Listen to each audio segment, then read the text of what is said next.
Hi, I'm Greg Farrar. It is October 20th, 2020, and this is my COVID-19 trends analysis. It actually hasn't been very long since I did one of these, relatively speaking, or at least I did a blog a couple days ago. You can see the blog on gregfarrar.us if you want. But then there's a lot of news, so I figured I better hop back on here and update my few but loyal fans. So let's dive in. I'll do a section on the countries of the world, followed by a section on the states of the United States, followed by a section on the counties of California. Feel free to drop something in the chat just to say that you can actually hear me and all that. I get so little chat love here in this stream, but anyway, do what you will. Starting at the top, and if you do have a question about a particular region, your Uncle Moe's county in Nebraska, I can look that up, or especially a particular state you want me to focus on. Or I do have information, but about other states' counties. I usually don't cover them, but I have that available if you want. And I definitely am driven by my listenership locations and what states they're interested in, to focus on states like Texas and Louisiana and Georgia and Ohio and other places that I know that I have listeners in or interested in. So let's start by looking at our severity graph for countries. So this looks terrible, and it is kind of terrible, but I'm gonna pop down to the all countries severity graph for a minute, just to give a little bit of perspective here. Because if you look at this, the top 20 most severe countries, and again, severity is a metric that combines daily cases per million and the weekly growth rate. So it gets high if you have a lot of cases, even if you're not growing, and it gets high if you have a lot of growth, a very high growth rate, even if you don't have that many cases. It is an attempt to just represent how bad it is. All these graphs available on gregfarrar.us for your offline viewing enjoyment. All I'm doing is going through my own website here. Anyway, if you look at this, yes, it looks like, wow, severity is at 1600. By the way, 200 is bad. 200 is a hot spot. Here it is at 1600 in certain places like Belgium and the Czech Republic, and it seems like it's never been that way. And what is true is it's never been that way for any of these 20 countries. And in fact, as we'll see, it's never probably been that way for any country. But if we look at all the countries, look at the graph, it's a very busy graph. I don't spend much time on it. But if we look at the graph for all the countries, at least it doesn't look like we're in an utterly unprecedented period here. If you ignore these two spikes for Kazakhstan and Kyrgyzstan, which I think are just data anomalies, and maybe this one too, we can see that our old friend Qatar, who we used to talk about a whole lot, did reach 1,000 of severity before getting better. And we've seen 1,000 from Israel, we've seen 1,000 from Bahrain, Qatar's neighbor, and a few other places. Singapore, Ecuador briefly reached way over that 200 mark. But it's also true that, barring those two probable anomalies, nobody has ever been as bad as Belgium and the Czech Republic are right now. And you can see they're not really alone. We've got Slovenia, we've got Switzerland, we've got the Netherlands, and we've got Armenia, all desperately flinging themselves up into the upper ranges of daily cases severity. They haven't gotten into this 1,000 line, this almost unheard of 1,000 severity, but they sure seem to be headed that way. And if we go back to just the top 20 in severity,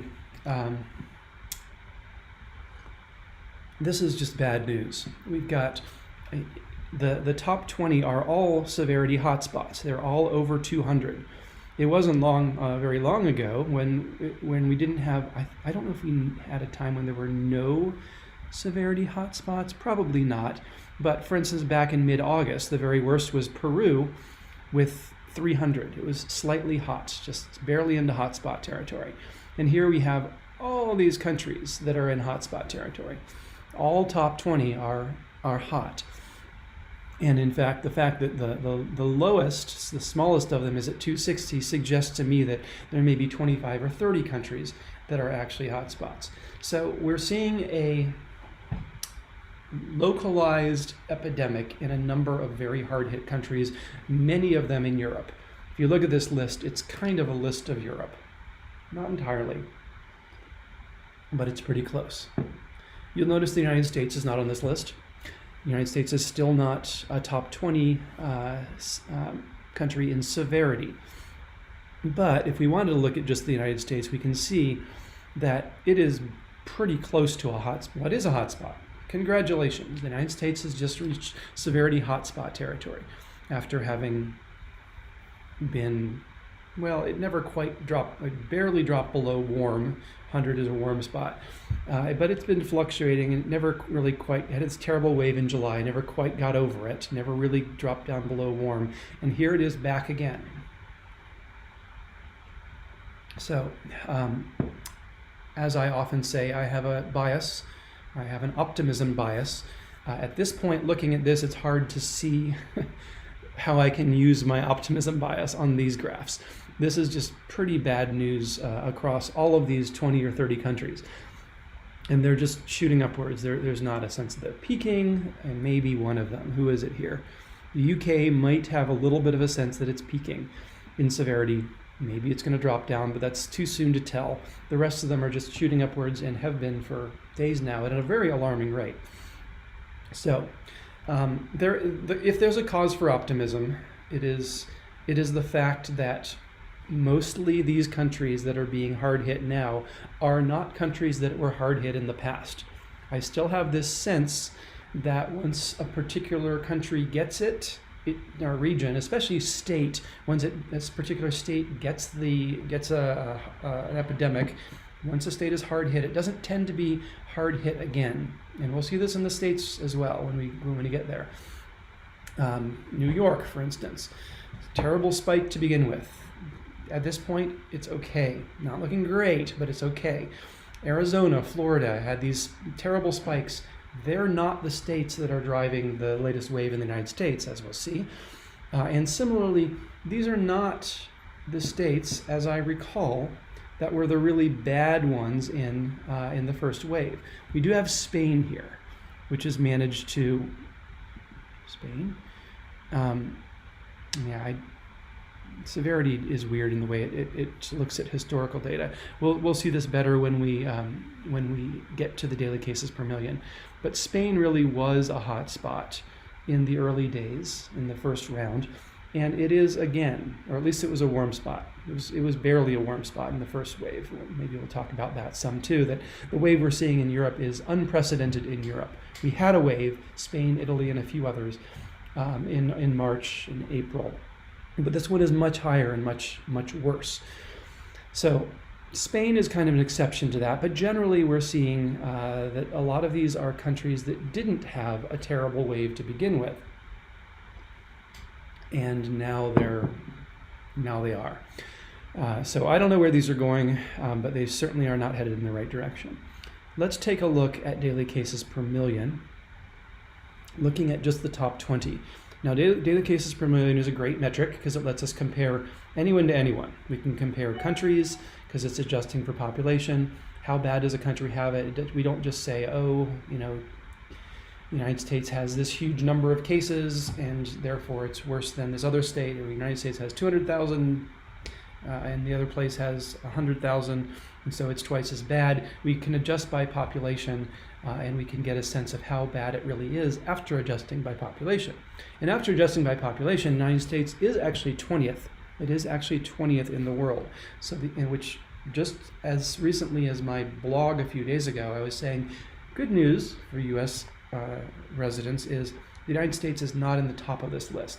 And it's still not at the top of the list, but it is there now. It's back. The United States used to be the worst. You can see its little olive line waving through a pretty bad place. Just barely became a hot spot. Never had it really bad in the United States. Got a lot better, almost down to a warm spot. and this is in daily cases per million now, not severity. We've switched our metric. And now here it is waving its way back up to 167. 167 is warm. It's not hot. It's not 200. And we have a lot of places that are worse, but the United States has crept into the top 20 in daily cases per million. And by the way, DCPM, daily cases per million, also lets us compare states to countries or counties to states. Everything is adjusted for population, so we can always get a sense of how bad was it and how bad is it for a particular region without looking at the total numbers, which is why I pretty much never look at the total numbers. I adjust them by population. Now here's something a little shocking. This shocks me every time I see it, because back in the day we had Italy and Spain as these terrible hotspots, and now we see that we hadn't seen nothing yet. Back in April, Spain's peak was at 150. It never even got hot. Now if you look at the countries of the world, they are on fire.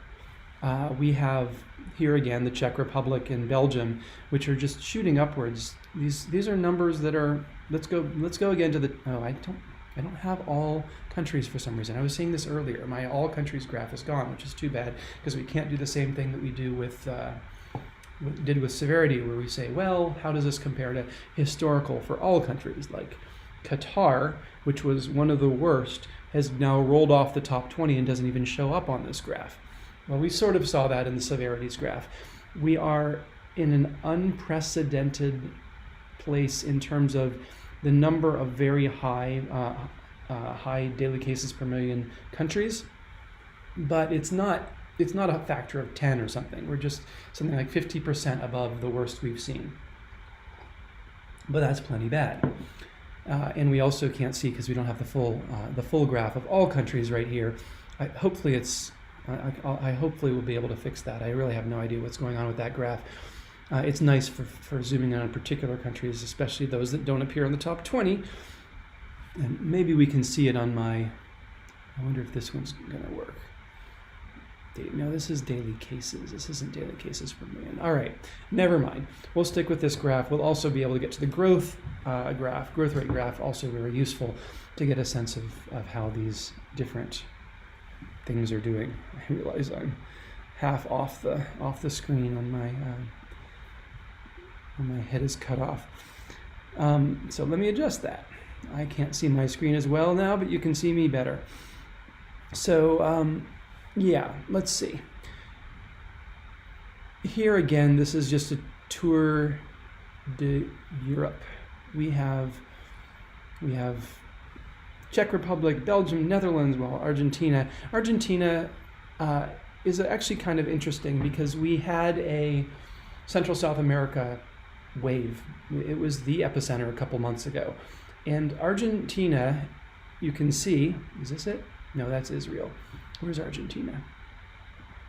All right, never mind. I was going to say Argentina was fading away as the Central South America cluster fades away. But instead, Argentina is, you can see as I blink it is still rising. It doesn't have this horrible exponential curve look that we've got for the Netherlands or for the Czech Republic. But it's just steadily, linearly rising. So Central South America is waning as an epicenter. It certainly has been replaced by Europe, but it's still there, at least in the case of Argentina. Israel then, which I guess is of these 20, holds the record for daily cases per million at about 700, is getting much better, much faster. Israel is shrinking down from that 700 peak down into, it looks like it'll hit hotspot territory or drop out of hotspot territory any moment. So that's nice. That's a little bit of good news if you happen to live in Israel. In the United States, here's the United States. The United States always has such a smooth curve compared to some of the other ones. I guess it's because it has so many people. We had our wave in April, which was in the Northeast. We had another wave that you can't see on this graph because it canceled itself out as the Northeast declined. Places like Michigan and Illinois rose.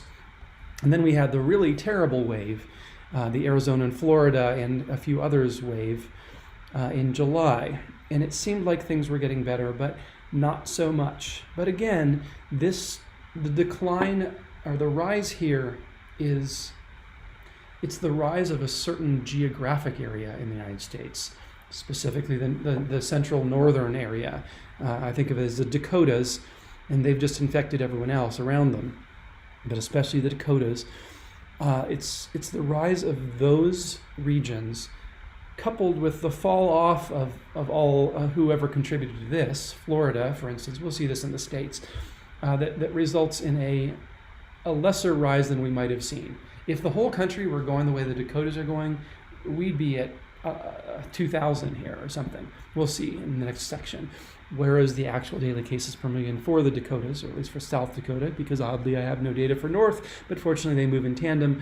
Anyway, the United States is kind of, it was balanced for a period where there was this rising segment in the central and northern states. And now we're kind of seeing a lot of states losing their grip on it, as for instance, New York is not looking as good as it did before, and just a whole lot of states. It's spreading through the whole country. But I'm getting into my states analysis, which we'll get to next. Bottom line, the United States is not looking good. It's still not a hot spot. Kind of never has been. The United States has never been as bad as you look at all these countries that have. Well, you can't see them here so easily. I'm going to have to decline this call.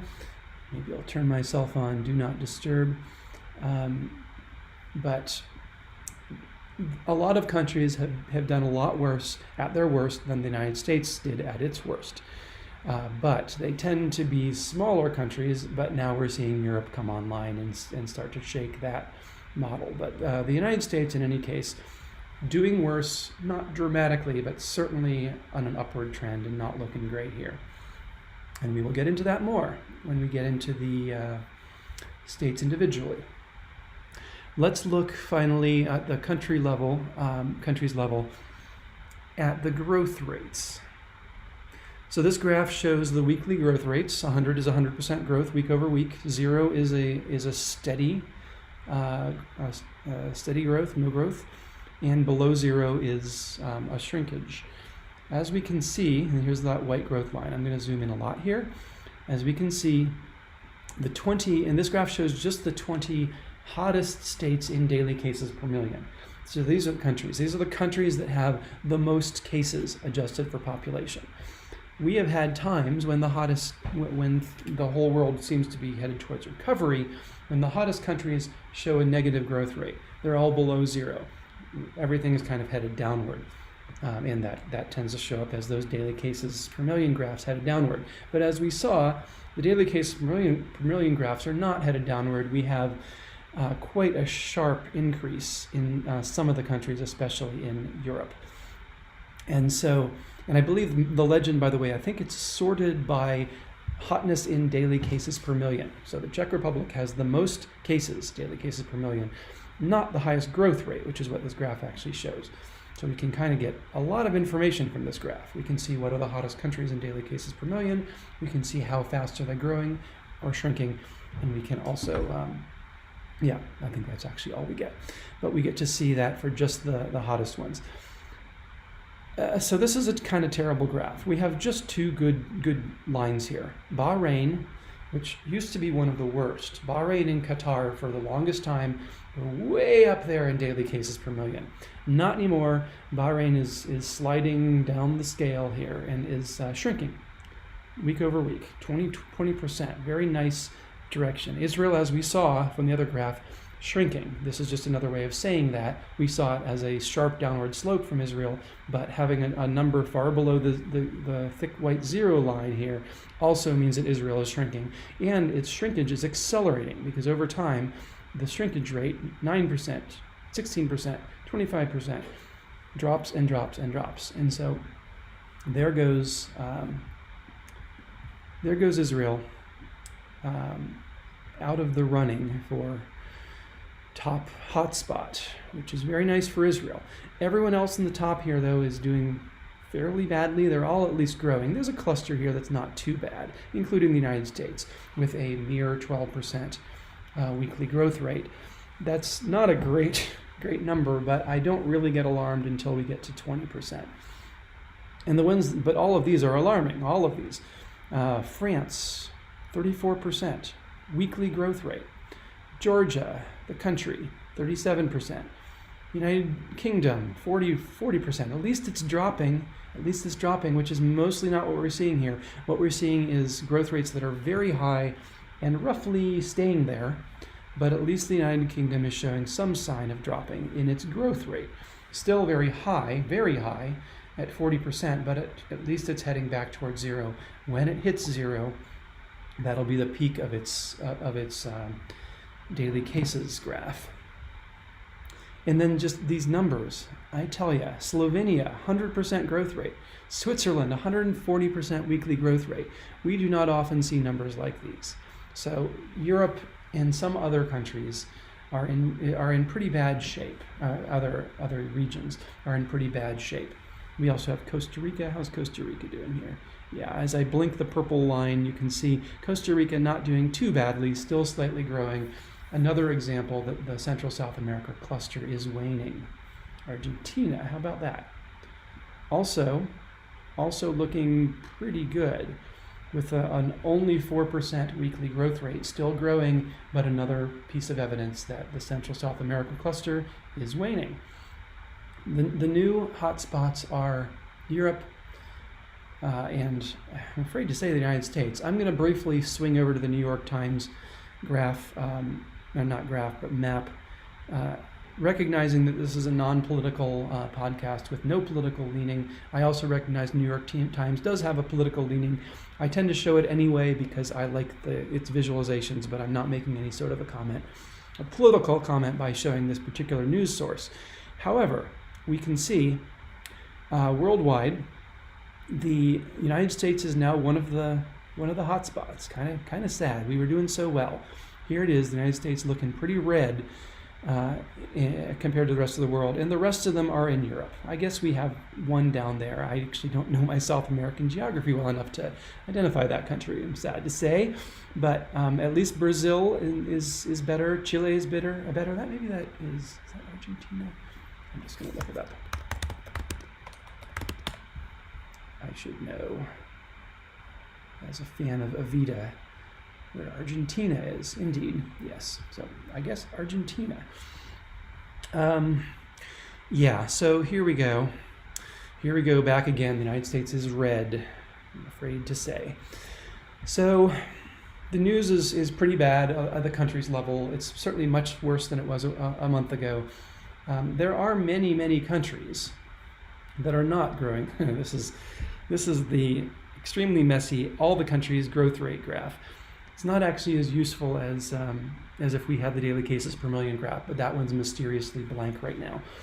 But I will say that my guess is there are only about 25 countries that are hotspots, and that means a whole lot of countries that aren't. So you can see a lot of countries are shrinking, a lot of them are growing. It's hard to make much out of this graph. All right, I'm going to skip over testing numbers and hospitalization, whatever else I've got here, because I'm already kind of over time on my country segment. I'm going to move on to the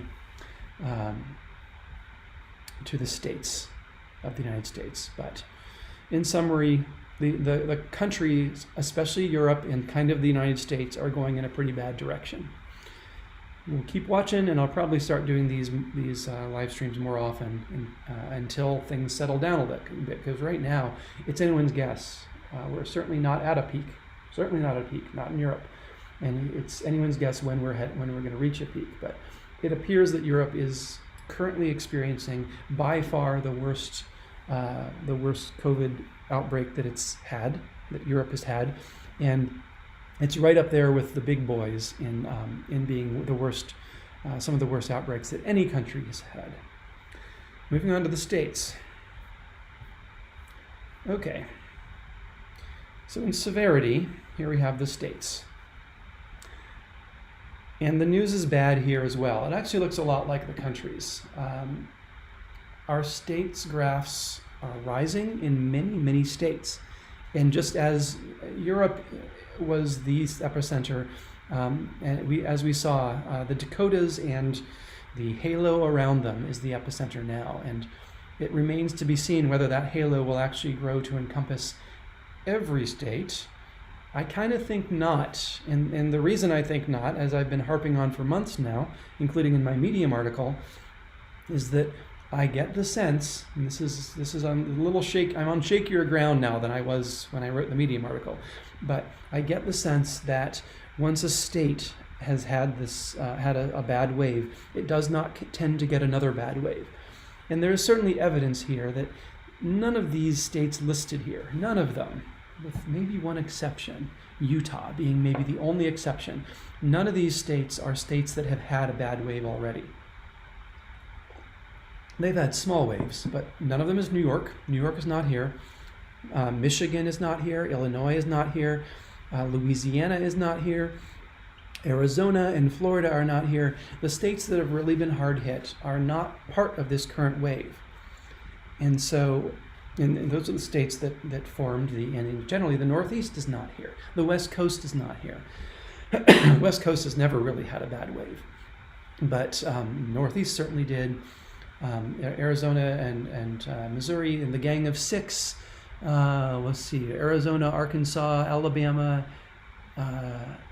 North and South Carolina, and Utah, the Gang of Six, in the middle of the summer were really the hard hit ones. And none of those are here except Utah. Utah is here and is very, very bad right now, 500 in severity, very bad. But other than that, and actually Rhode Island, I should mention, while I'm disproving my own theory, Rhode Island was really, really bad. It was the worst for a while. Got over it mostly, and now it's kind of back. So Rhode Island is a weird little outlier point here. It's on the Northeast. No one else in the Northeast is really having a bad problem, but Rhode Island is.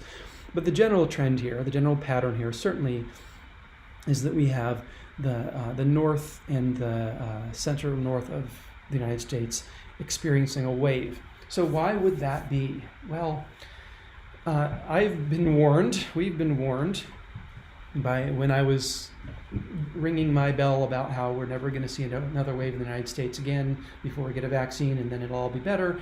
I was warned by certain people with experience, certain well-educated, knowledgeable people that the reason we weren't seeing it bad was it was summer, and that just you wait till winter and then we're going to see a wave. That may be exactly what's happening. And it's interesting to note that Alaska is on this list. It's interesting to note that the northern states, Wisconsin, Minnesota, Wyoming, North and South Dakota, of course, are hard hit. And so maybe this is nothing but winter. Maybe that's all this is. We also kind of expected to see a wave when the kids went back to school. That has not clearly materialized. There's a sense maybe that we're pulling upwards, but it's not clear that it's materialized there. By the way, southern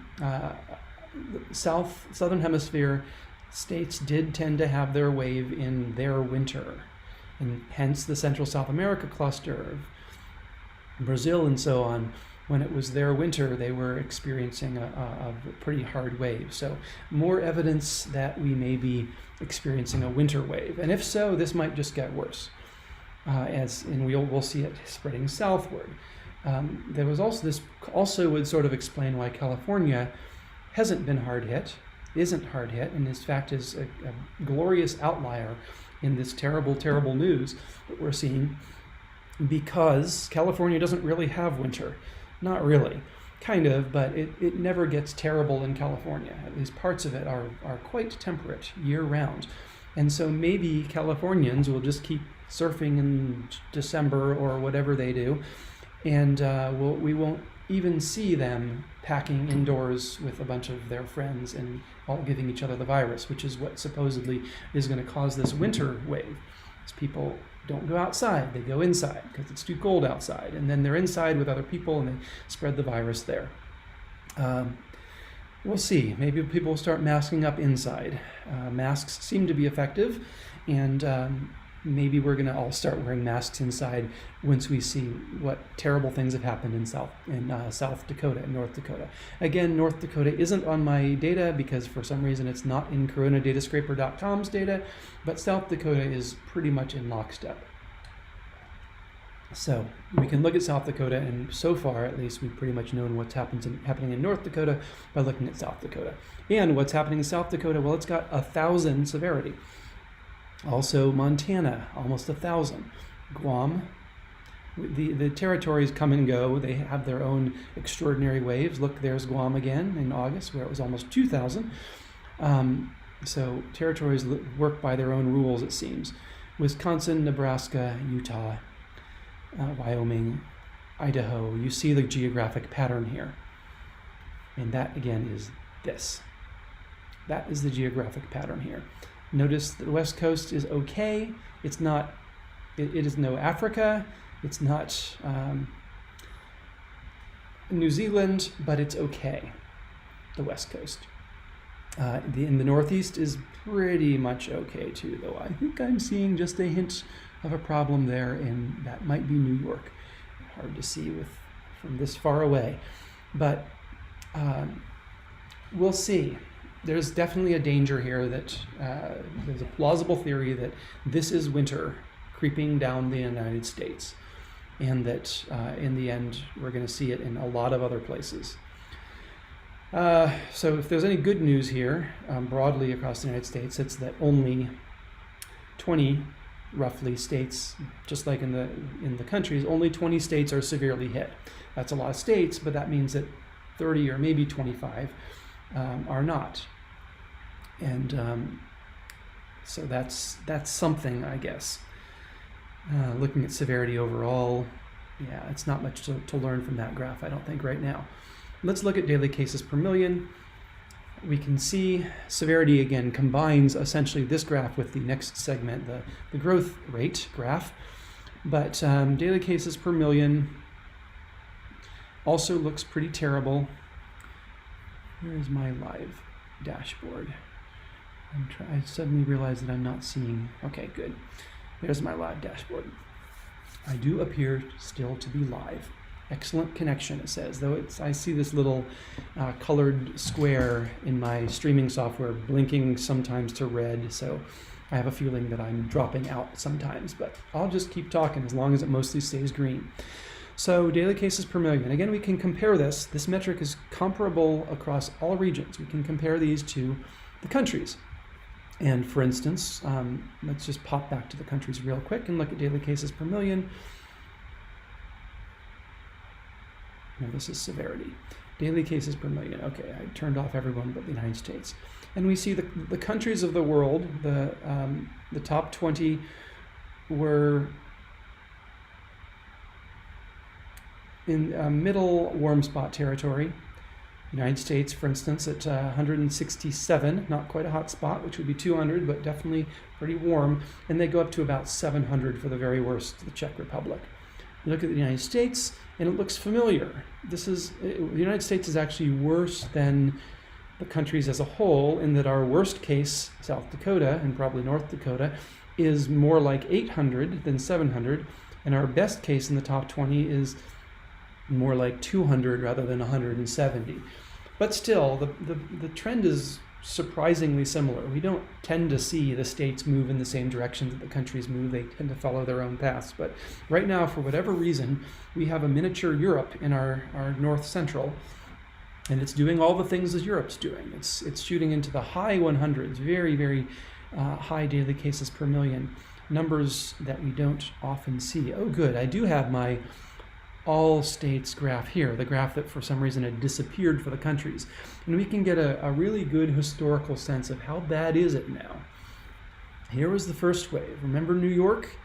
New York had almost 500 daily cases per million, probably New Jersey here. Yep, New Jersey, Rhode Island, as I mentioned, 300, 400, 500.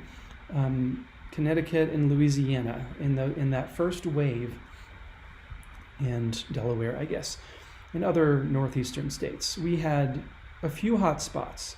It went up as high as 470 at the very worst, 14-day rolling average of daily cases per million for any state in the first wave was New York at 470. The second wave, Arizona got even worse, but not a lot worse. Got up to 520. Florida was around 500. And Louisiana, again, came and had 470. And we had quite a few states in the 300s.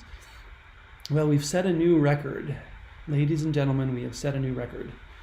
We are at 760 for South Dakota, and probably something comparable for North Dakota. And we're at 580 for Montana. And even more alarmingly, this is not a peak. You look at this graph. This is not suddenly going to tomorrow be 700. Tomorrow it's going to be 800 or 900. These things are shooting upwards at a really alarming rate. The rest of the states look more like what we've seen in previous waves. And some of them really do show signs of peaking. Like if we look at Wisconsin here, so I'm going to go back to the graph of just the worst ones where I can see these better. Now they're not alphabetical. Wisconsin, I mean, is that a peak? We certainly see a dip here. At least it's not currently doing a South Dakota or even Montana. It might be peaking. Utah is still headed upwards. I'll look at Guam briefly, but population very low, not a major contributor. Guam still seems to be headed upwards. Utah probably still headed upwards. It's pretty wiggly, but it doesn't seem to be peaking. Nebraska also probably still not showing a peak, not showing a peak, not showing a peak. We have lower slopes on some of these, like Missouri, which is kind of an outlier geographically. It is not in the north central, but there it is, Missouri, rising. But in some sense, Missouri just never really got over its previous peak. It was part of the July peak, and it just really never got over it. So it's catching it from where it started. Oklahoma also headed upwards. Tennessee, short-term upwards, but really hard to say. Again, a geographical outlier. Again, one that never managed to pull itself out of hotspot territory. And Minnesota, very much part of that cluster, very much following the same pattern. I think I was starting to say that some of these are peaking, but I'm not really seeing it. I do think that most of these 20 top states are still headed upwards toward their peak, wherever it may be. And that means we just don't know where this is going to go. We don't know. I did an analysis, it was a long time ago, and so I don't quite remember, of the Spanish flu, the 1918 influenza pandemic, which to say where did it peak in daily cases per million. I wonder if I can find my notes on that real quick. If I can't, I'm not going to track it down because I don't remember. Nope. All right. Oh, yeah, there it is. Estimated. Okay. 730. This is worldwide, I think. I did this whole analysis. 500 million infected. And by the way, just to keep a sense of perspective, I've sometimes gone back to the Spanish flu or the Black Death, and we've got it. We got nothing like that. Spanish flu was worse. Black Death was way worse. So this is a mild pandemic we're in right now. And maybe mostly because we have such good treatment options and because we understand what viruses are. And we have vaccines, are the very beginnings of things that are like vaccines, and monoclonal antibody treatments and antivirals and other such things that they didn't have in 1918. But 1918, 500 million infected out of 1.5 billion population, 33% of the world was infected, and let's see, that's 2% of the month per month. Anyway, it comes out to roughly 730 cases per million per day. That's averaged over the entire 1918 influenza pandemic. 730. So at this point, South Dakota, at its very worst, has actually reached the global level of the average over the entire pandemic of the 1918 influenza pandemic. So another way of saying that, since the average was like that, and there were waves and waves and waves, is at its worst, the 1918 was way worse than South Dakota. I haven't gone to try to do the analysis for that, but it was way worse, at least twice as bad. But we're getting kind of in that realm in certain of the hardest hit geographical locations. Worldwide, we're nowhere near, nothing like it. And the influenza epidemic was nothing like the Black Death. I remind you, as I have did a whole one of these about that back in April or something. Though just to get the perspective again, the Black Death infected, I think it infected everyone pretty much, but it killed, and now I don't even remember, I think it killed 50% of the population or something like that. It was extraordinary. 50%, or maybe it was 30%. It was, in here we have, of the people who get infected, only 1% die, compared to, I say only compared to Black Death, and we have nothing like the infection rate of the Black Death. So count your blessings, I guess, that you were born in the 2000s, and that this particular epidemic this particular virus is much less dangerous than some we've seen historically, with just ridiculous mortality rates. Okay, anyway, that's a little bit of digression. I'll just return to this by saying things are looking bad for some areas of the United States. Really, they're looking kind of bad for all areas of the United States. They're looking, well, not all, because California, we'll get to that. But they're looking good for very few areas of the United States. They're looking really bad for certain parts, and they're just getting worse. Let's take a look at California, though, because we're going to do a whole segment on it shortly, and I need to get to that segment. Look at this, California. California is shrinking in daily cases. Now, it's not in a great place at 700, but let's compare it to New York. This is kind of amazing to me. California, in spite of the world gone mad right now, with all these many states growing, California is not. It had its peak in August. It's been shrinking ever since. Certainly it's leveled out a little bit. Its shrinking is not as fast, but it is still shrinking. So California, one spot of light in this rather unfortunate few weeks, California continues to shrink, and it's down to about 80. Again, 100 is a warm spot. 200 is a hot spot. You look at something like, well, let's just take the worst one so we can be dramatic. Something like South Dakota. This is what South Dakota is doing, and this is what California is doing. New York, then, which in my opinion has never really gotten over it. 30 daily cases per million is nice, relatively, but we see places that have countries that have 1 daily case per million. 1 DCPM or 3 DCPM. New York never really got down into the teens where I would have said they've got it licked. And now we see they're gradually heading upwards again. Is this winter coming on? Maybe. It's not the schools, I don't think, because the schools, according to what I've been reading, the schools are not turning out to be a serious source of super spreading. Certain schools will get their epidemics, but broadly speaking, it seems like the school openings are kind of okay. And I mean elementary and high schools. Colleges can still be kind of terrible. But anyway, maybe this is just the temperature dropping in New York. And in California, the temperature isn't dropping so much, so maybe that's why California is doing well. If you look at other places on the West Coast, we've got Washington State, which had our very first cases, has never had it bad. It's barely ever topped 100, and here it is also rising much like New York. Maybe it'll get into warm spot territory, but Washington State doing fine, relatively. I mean, from some perspective, this is terrible.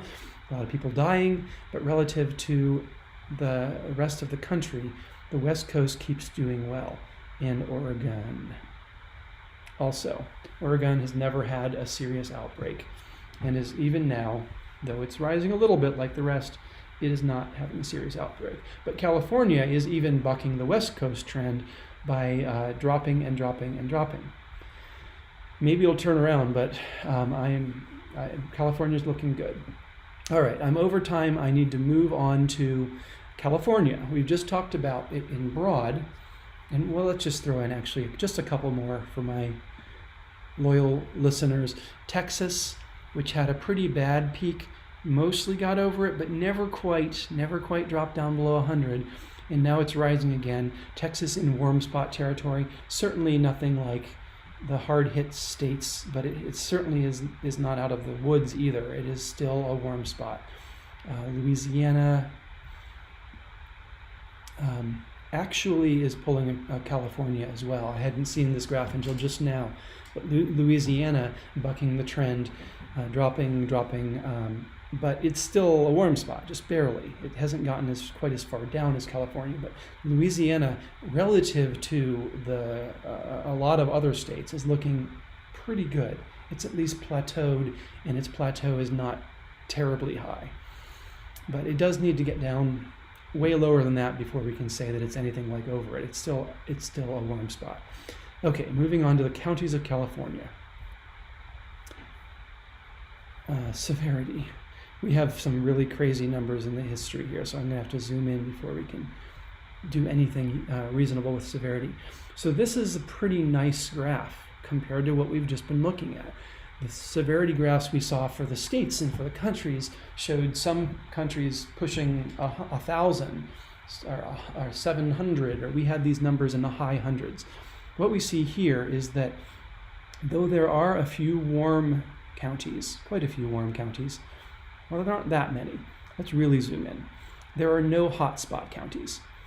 Even Sonoma and Kings, which together with Imperial has been extremely hot spot at times. Kings is now not even, well, it's warm, but it's not hot anymore, down to 160. Sonoma had just peaked over into hotspot territory, now down to 183. Not great numbers, but there aren't many counties that are like this, and these are dropping. And there's Imperial, which just never seems to be able to get over it. Imperial, I did a deep look into Imperial. I think Imperial is the one gets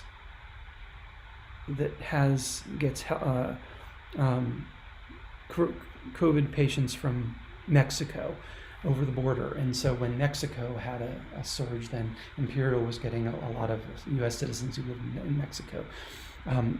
So Imperial has never quite gotten over it either, though it was at least no longer a hot spot. Imperial not looking so good again, but it's probably the worst graph of these top 20. It's not a hot spot, but it's fairly warm, and it is accelerating. It's growing, so not looking so great for Kings, not looking so great for Tehama. And then we have Stanislaus, San Bernardino, Los Angeles, and Monterey. Of all of those, only Los Angeles is a seriously populous county. Los Angeles, which had it a lot worse, now barely warm and very slightly shrinking. So Los Angeles is looking pretty good. But the other news is that all the other counties that aren't here, the ones that aren't in the top 20, are all below 81. They're not even severity warm spots. So this is pretty good. There's a kind of horizontalness to this graph. Suggests that we may not see these drop away into warm spot territory anytime soon, but at least they're not doing anything like what we're seeing in the rest of the country. And these worst hit counties are mostly not very populous, and therefore California as a whole is mostly looking good. Los Angeles kind of defines where California goes on these graphs as a whole, and it is looking mediocre. It's a low warm spot and horizontal, but it's slightly dropping and at least only barely warm. Let's look at daily cases per million. Zoom in here. Oh, actually, just take a moment to look at the big picture here. I mean, this is a good graph. We've seen way worse than we have right now. California, with Imperial and Kings, I guess Kern there, this is probably Kings. Imperial and Kings did their crazy thing, and then a whole bunch of other counties got involved. Where was Los Angeles in all this? Yeah, Los Angeles became a hot spot for a period there, and slowly, and then gradually has faded away. But right now we see that all this madness is in the past. We don't have hot spots anymore. We have Kings, which was recently hot, but all the counties, this is all of them, are below 200 daily cases per million, and most of them are below 100. A whole lot of them are below 100. So the counties mostly looking good, and there's certainly a long-term trend here from having high numbers to having low numbers of cases. So, yeah, this to me just looks wavy horizontal. If we zoom in, we can see the worst ones we've already sort of talked about, probably Imperial, Tehama. This is now daily cases per million, not severity, so this does not take into account growth rates here, but we're pretty much holding steady in a lot of these places. You have some places like Mendocino that's dropping, or Madera is certainly dropping, maybe Tehama's dropping. Imperial, some of the hardest hit ones, Kings, are dropping. Others of them are horizontal, but what we don't see here is any county, I don't see any county here that is sharply angled upwards. So California looking good across the board, looking good at least in the sense that we're not seeing any exponential growth anywhere, or really any growth much at all. It's stable. We would like it to be stable at a lower level. It's not great to be stable at 144 daily cases per million like Sonoma. I'd rather have that be 10, but still, at least it's stable, which, given the environment of the other states, is some consolation. Weekly growth for the hottest ones. Actually, let's look at weekly growth for all of them. There aren't that many counties. There's only one here that really stands out. Tulum, I'm not even sure how to pronounce it actually, is experiencing a really dramatic acceleration of growth right now.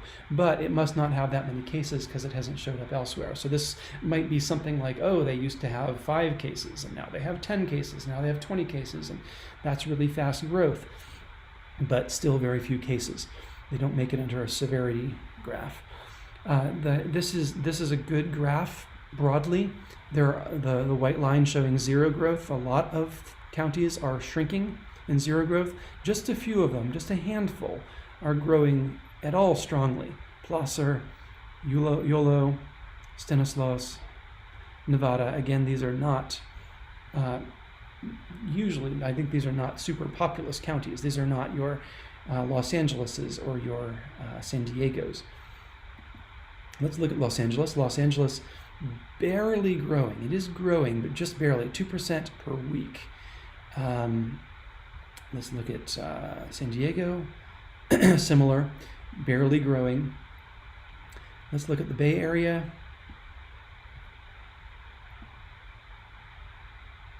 Alameda. All the sands. Some of the sands. And what's the last one? Oh, yeah, well, I sometimes throw in Monterey, but there's another one. What am I missing here? Throw it in chat if you see it. I may just swing by here. I think there's another one I'm missing, but maybe it's just Monterey. I sometimes throw in San Joaquin, not exactly Bay Area, but let's just throw it in anyway. But okay. We don't have recent data for some reason for San Mateo and San Joaquin, but when we last saw them, they were doing quite well. Bay Area as a whole, everyone's shrinking. Everyone we see. San Francisco, yeah, I do have San Francisco. Pretty populous county there. San Francisco shrinking 20% a day, a week. Very nice trajectory in San Francisco. This is countering whatever Los Angeles is trying to do and growing slightly and making the state numbers look good. And the rest of them, Santa Clara had a little bit of a blip, but it wasn't very bad, and now it's better. Things are just looking pretty good for California, and especially for the Bay Area. The Bay Area is looking very good. Monterey, where's Monterey? Monterey at times has been terrible. Yeah, Monterey is looking very good. 10%, 5% shrinkage, not running off into the distance. Santa Cruz, I know I have a sizable contingent of watchers in Santa Cruz. It's fine. It's shrinking 5-10% per week. So the news is just good for California. We'll see if California catches this wave that is infesting the rest of the country. But right now, California is looking very good. Again, it has a lot of cases. Again, this is no time to go kissing your cousin from North Dakota. It's still got we still need to be doing all the things. So the reason that California is doing so well, I think, is because we are doing the things. We're getting tested. We have a pretty good testing rate. I might take just a moment. No, I'm not going to. Next time I want to spend some more time on testing by state. I can take a very quick look at the testing by county just to see if but these graphs are actually not as nice as the ones I have for the states. Yeah, I don't know. I don't even know if that's useful, those graphs, anymore. I have much better ones for the states. But the states, I'll just tell you, continue to test pretty well, at least the ones that were hard hit. I'm curious to know. I am going to just pop over there. I'm going to have a fourth segment here, about 2 minutes long, just looking at testing by states and seeing, does that testing seem to correlate with some of the hardest hit regions? But anyway, California doing well, but still I recommend stay inside. I think this is, well, actually now it seems like staying inside is a bad thing. If you try to isolate yourself from people who might be infected and wear a mask if you don't get complacent. We still have a problem in California, and it's a pretty big problem with a lot of warm spots. And just because the rest of the country has gone to hell, there's no time for us to jump out and start doing things differently and join them there. Let's pop back to the states. Let's just see what we got. I have not looked at these graphs for a while. I don't tend to look at, here's the death graph, by the way. I'll never look at that, but the death rate per million has dropped so nicely. And this is because of better treatment, as far as I can tell. It's because of better treatment. We've gotten a lot better at treating people. Back in the day in New York, New Jersey, people were dying at 10 times the rate they die now. So yay us. Yay, science. I'm going to look at the positive testing rate by state. I'm going to ignore, who is that? Missouri, which claims to have an 800% positive testing rate. Don't know what's going on with that. But Mississippi, I might actually believe in some of these cases. I never trust this data nearly as much as the daily cases or the deaths data. Deaths data is truly reliable. Daily cases, fairly reliable. Testing, maybe. But we like to see a test positive rate below 10%. Really a lot lower. New York had it below 1% when they were at their best. I think it's risen considerably. But anything below 10% is at least in the realm of, it's a level that we plausibly can be identifying new outbreaks as they happen. Mississippi seems to be doing a terrible job with testing. There's Wyoming. Notice that's one of our cluster of new cases. Nevada, for some reason, seems to be doing a lot worse. Maine, Oklahoma, South Dakota. We're not exactly seeing a correlation here between the really hard-hit ones and the hard-hit states and the ones that aren't testing very well. But there's some correlation. I just went through, of the ones I just went through, I would say that about half of them, or more than half probably, are in that cluster of hardest hit states.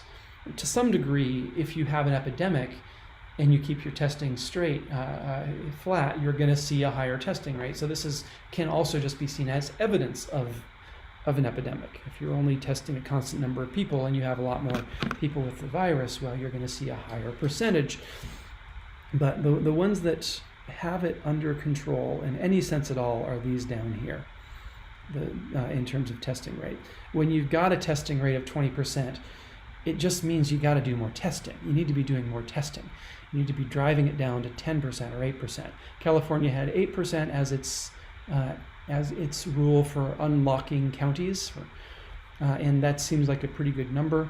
North Dakota, surprisingly, is doing quite well in its testing rate, which is really, really weird. Either they're doing a ton of testing, or they are just, this number just isn't accurate.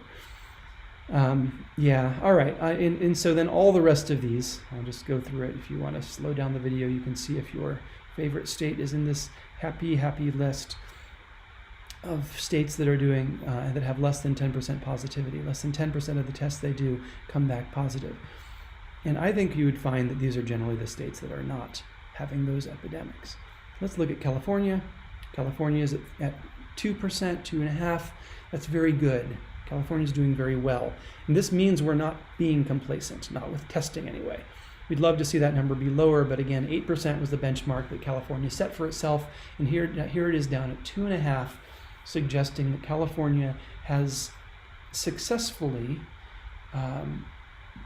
put a lid on the epidemic. Again, I've mentioned before, this positivity rate is an upper bound on how many people could possibly have the virus. If of all the people you test, you only come up with 2% positive, you know that there really couldn't be more than 2% in the whole population positive, because you're going to tend to test much more people who have the virus than people who don't, as those are the ones that are coming in to hospitals and doctors' offices and testing centers. So California there is doing very well in its testing. Let's pull up a few more of our favorite states. Texas? I was hoping you'd be there, Texas. Texas is doing okay. It's doing all right. It's done a lot worse, I think. Can we zoom out? Yeah, I mean, Texas had some pretty bad positivity rates for a while there. But now, again, it was here before, it's back under that 10% mark that is at least passable. Louisiana? Actually, looks like Colorado. I think Colorado is doing a little worse now. I just heard they were up at 5. Oops, I didn't mean to turn off everyone else. But heading towards 5, not quite to 5. Colorado's doing pretty well. It's within our happy zone. And Louisiana, let's just throw that in there too, is also doing quite well. It had a period where it was doing worse, and now it's doing better. So yeah, a lot of the states actually that my listeners are from or are interested in do seem to be doing quite well. Out of curiosity, I'm just going to pick Florida here.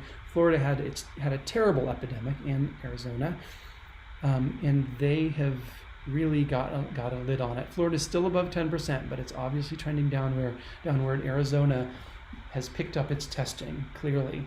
It's still not doing great, barely under that 8% California guideline, but good enough, better, something. It's doing better. Okay, I'm going to stop there. Broadly, the news in the world in Europe is terrible. Certain other scattered countries are doing very poorly. The United States is borderline, and the rest of the world is doing pretty well. In the United States, the news is in the north and center is terrible. Scattered states are doing okay. A few are doing quite well, like California, but actually California, I don't know, I'd say it's doing quite well, but it's doing better than it was. It's trending downward, which is amazing in the current environment. And among the counties of California, then we see that reflected by no one's growing. We just don't see any growth in California, not even hot spots. It's just consistently, slightly declining in California. So that's the news. Thanks for watching. I'll probably do another one in the next week. I used to do them every single day, and then I went to every other day, and I don't know, I've been on a 1 week or 2 week trend recently, but it seems like the news is exciting right now. So I may be bringing these back a little bit more because I'm dying to know what happens with those ridiculously sharp upward spikes in Europe and central north United States. I do look at this data every single day, often multiple times. So I'm a heavy consumer of my own graphs. And there are a few. I'm not a YouTube superstar apparently, but there are a few also who tend to tune those in quite frequently. So I'll be watching, and as I watch that happen, I will, if there seems to be something dramatic happen, I'll come back and talk about it. And even if not, I'll probably come back and talk about it maybe a couple times a week now. I know that some people prefer blogs, but I prefer live streams because they only take me an hour. Blogs can be a couple hours for me to put together. But I'll throw a blog in there when I can. Thanks for watching. I'm Greg Farrar.